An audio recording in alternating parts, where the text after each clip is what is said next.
Letters from Hillside Farm. I have my history journal all ready to go. April 11th, 1938, Monday. Dear Grandma, when I got home from school today, Pa asked me to drive the team over to Williams Farm and pick up 10 stacks of seed oats. The Williams family and my schoolmate Rachel live about a mile north of our farm. You'll remember that Rachel picked me to be on her softball team a few weeks ago. I've been practicing driving the team, and I was proud that Pa wanted me to drive them over to the neighbor's place all by myself. I've also learned how to harness the team myself. Harnessing a horse is a lot more complicated than it looks.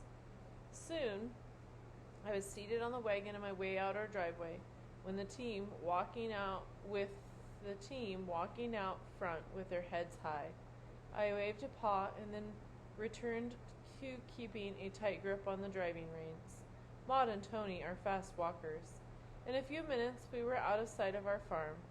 The wagon's steel wheels bounced along the gravel road, making interesting sounds as they ran over stones. The weathered gray wagon box rattled and shook, but I was quite comfortable on my driving seat with springs. I relaxed a little and let the team have their heads as they stepped off down the road. Mr. Williams saw me coming and motioned for me to drive up to the granary door, which I did. I said, "Whoa," to Maud and Tony, and they stopped as nice as you please. I crawled off the wagon seat and tied them to a post by the granary door. Pa has told me never to leave the team without tying them, because you never know when something might scare them and they'll run off. I had never seen anything scare Maud and Tony, but I tied them to the post anyway and helped Mr. Williams drag the sacks of seed oats onto the wagon. Mr. Williams asked if Pa was about ready to sow oats. I told him that we'll be putting the seeds in the ground as soon as possible, as soon as Pa works up the oat field, which means plowing, disking, and smoothing the field. One thing I'm learning, Grandma, is a new language. Maybe because you grew up on a farm you already knew work up, but it is new to me.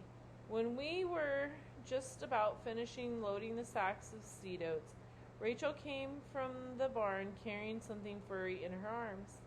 It didn't look like a barn cat. She said hi and asked if I'd like to meet Gregory, her pet raccoon. What? I'd never seen a pet raccoon before. She told me she found it when it was a baby. Something had happened to its mother and it was all on its own. Grandma, I wish you could have seen Gregory. He is about the cutest animal you'd ever look at. Hold on a second. I'm going to zoom this. Crying out loud. That was crazy. That thing just shot off as fast as... There we go. I feel like I could see that better. Anyway, I wish you could see Gregory.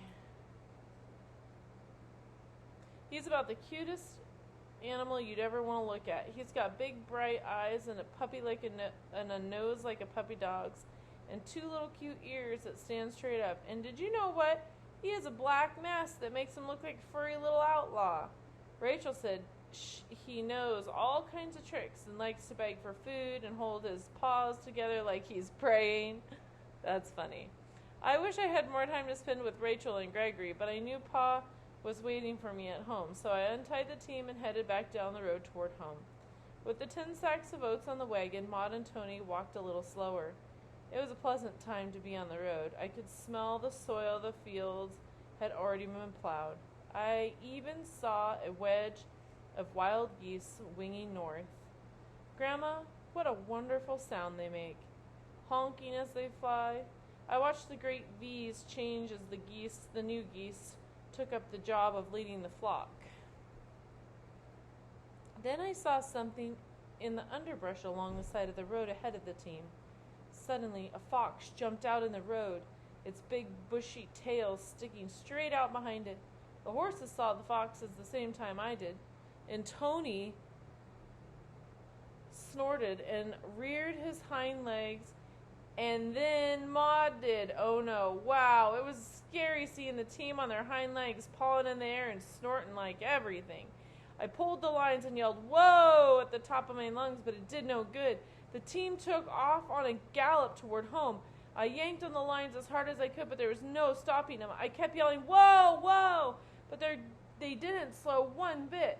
Then we got a little turn in the road. Oh, I know what's going to happen. The wheel's going to come off. And that's where it happened. The wagon, oh no, the wagon flipped over on its side, throwing me into the neighbor's plowed field and spilling the seed of oats into the ditch.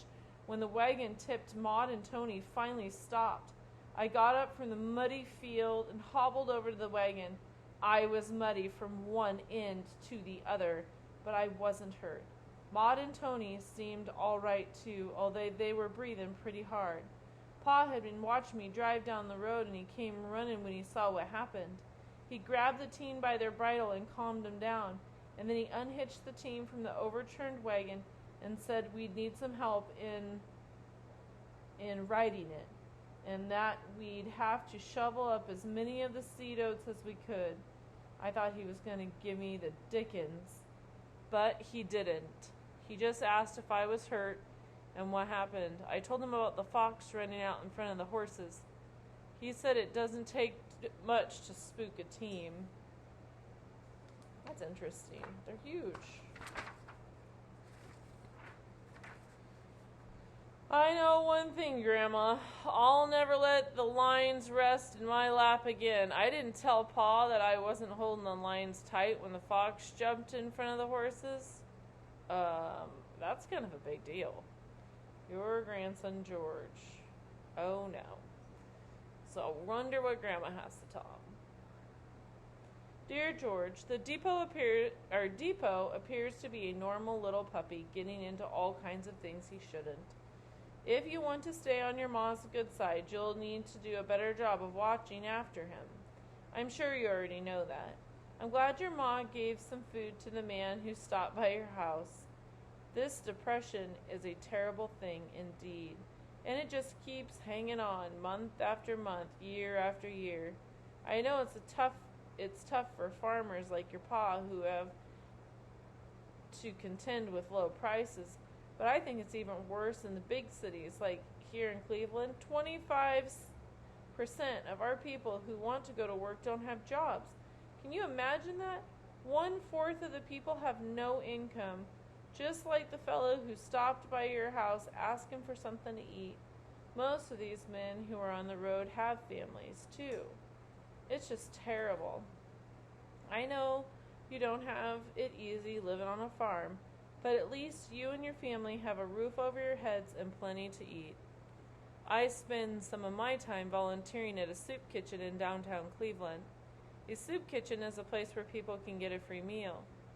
You should see the line of people waiting at noon each day. Every week, the line seems to grow longer. You can tell by people's clothes, all faded and patched, that they have no money. About all we're able to give them at the soup kitchen is a slice of bread and a bowl of hot soup, sometimes with a little meat in it. I'm lucky to have money from your grandfather's savings. It's enough so I have food to eat. So some people have nothing. No money for food, no money for clothes. I just don't know where it's all going to end. I'm trying to stay cheerful about it all. Your letters help me. Keep them coming. After a few hours of work in the soup kitchen, I need all the cheering up I can get. Much love, Grandma S. Gosh, that lady is such a nice woman. She's helping, she's encouraging her grandson. So, today is week 7, day 2, letters from Hillside Farm. My favorite thing, 1.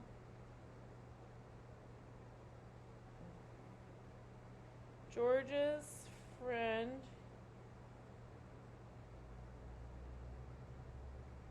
Rachel. Oops.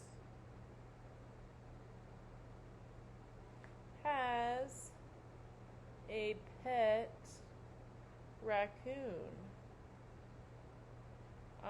How do we spell raccoon? RACCOON.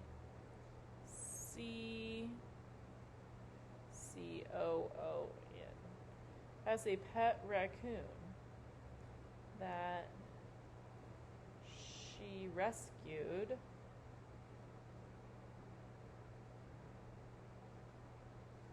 when it was a baby with no mama.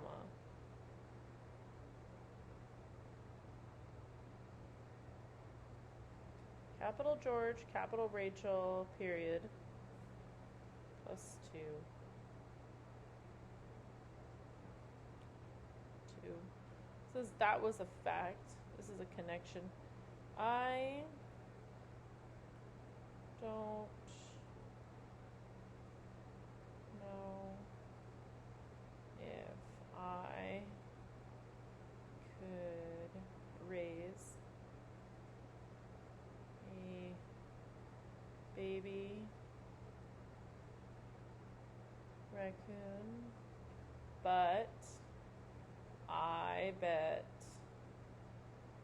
it is super cute. Oops. Super cute. Capital eyes, exclamation point. Plus 2. What did she name it? Gregory? 3. Rachel's pet raccoon name is Gregory.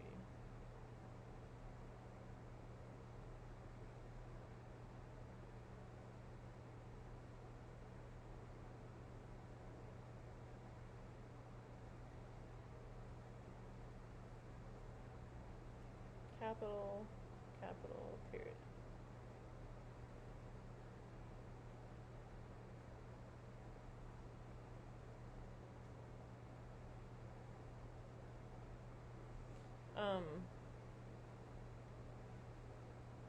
George flipped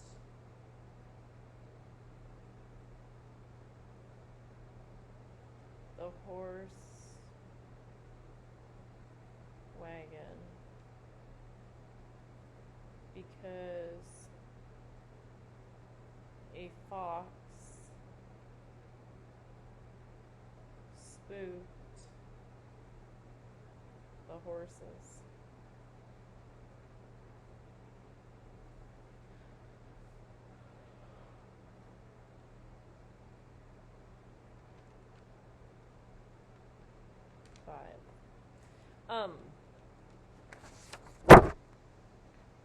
George's grandma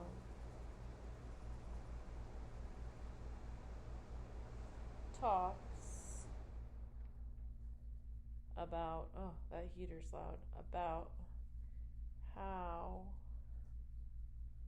many people don't have jobs, and she helps feed hungry families at a soup kitchen.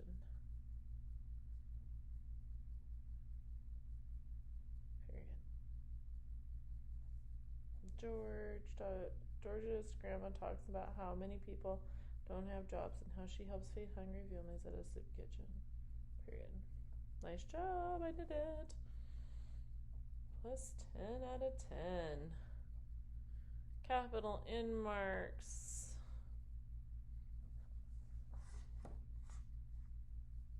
Sorry, it doesn't all fit on there. I took this. If you saw what I had going on, you'd laugh at me. but that's just the way it is.